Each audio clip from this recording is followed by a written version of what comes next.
हिमाचल प्रदेश के कांगड़ा जिले के विधानसभा क्षेत्र धर्मशाला की बगली पंचायत के आईटीबीपी में तैनात एएसआई विनोद कुमार का शनिवार को सैन्य सम्मान के साथ अंतिम संस्कार किया गया।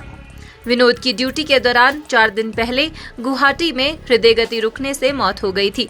जवान की पार्थिव देह घर पहुंचते ही हर ओर चीख पुकार का माहौल था। जवान की पत्नी, बेटों और अन्य परिजनों की आंखों में आंसू थमने का नाम नहीं ले रहे थे। शनिवार सुबह मोक्षधाम में जवान का सैन्य सम्मान के साथ अंतिम संस्कार किया गया। आईटीबीपी के 12 जवानों ने तिरंगे से ढकी जवान की पार्थिव देह पर पुष्प अर्पित कर सलामी देकर अंतिम विदाई दी। अंतिम दर्शन के लिए बड़ी संख्या में लोग मौजूद रहे। इस दौरान विनोद अमर रहे और भारत माता की जय से पूरा क्षेत्र गूंज उठा।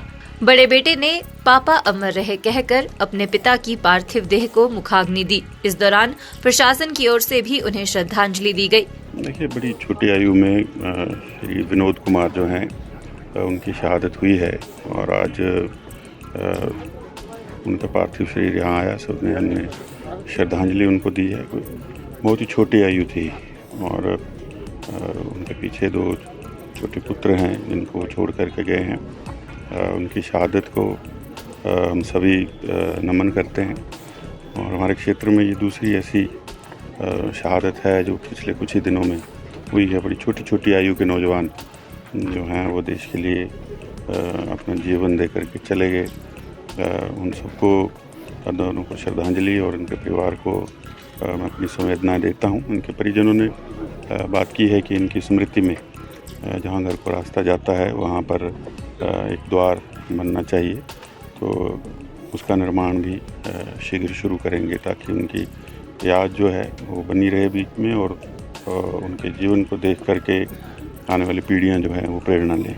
देखिए, विनोद कुमार जी ने जटिल जहाँ पे वेदर था वहाँ पे उनकी शहादत हुई है। देश की सीमाओं की रक्षा करते हुए, जटिल परिस्थितियों में देश की सीमाओं की रक्षा कर रहे हमारे विनोद कुमार जी की वहाँ पे शहादत हुई।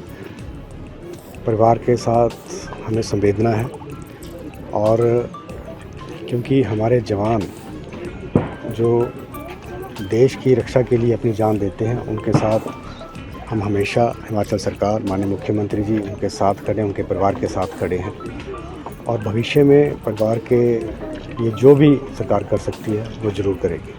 मैं शहीद विनोद कुमार के पार्थिव शरीर को अंतिम श्रद्धांजलि देने एवं उनके परिवार के साथ इस दुखी घड़ी में खड़े होने के लिए सब डिविजनल एडमिनिस्ट्रेशन की तरफ से आया हूँ और फौरी राहत के तौर पर हम 25,000 अभी उनके घर में जाके देंगे और आगे जो मुख्यमंत्री सैनिक वेलफेयर फंड से जो पैसा आता है उसको मैं शेयर उनको प्रोवाइड कराऊंगा। इसके सिवाय प्रशासन की तरफ से अन्य विभागों से भी अगर कोई भी योजनाएं हैं उनसे मैं इनको लाभान्वित करने की कोशिश करूंगा, क्योंकि जो शहीद विनोद कुमार जी तो हमारे बीच में नहीं रहे, उनके फैमिली की हम क्या मानवीय तौर से, प्रशासनिक तौर से क्या मदद कर सकते हैं, इतना हमारे बस की बात है। जानकारी के अनुसार गुवाहाटी में ड्यूटी के दौरान हृदयघात से बुधवार रात को विनोद कुमार की मौत हो गई थी।